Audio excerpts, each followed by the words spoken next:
दिन से फंसा हूँ दोस्तों।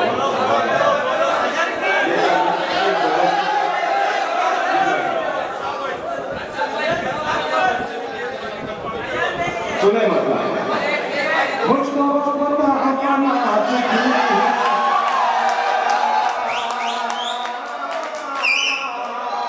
हालांकि इस गजल से मेरा कुछ भी नहीं हुआ, सब आपने बहुत फायदा उठाया।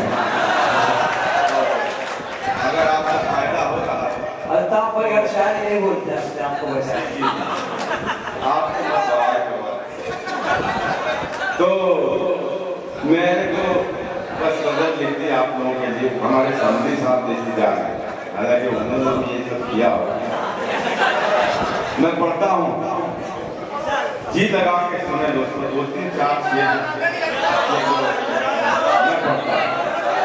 मुझको अपना बना चुकी हो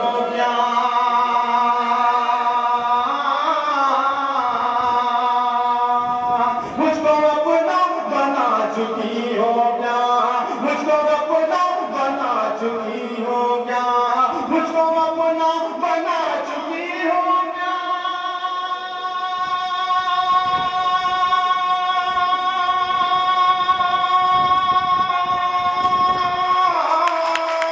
मुझको अपना बना चुकी हो क्या, मेरे बारे में जानती हो क्या,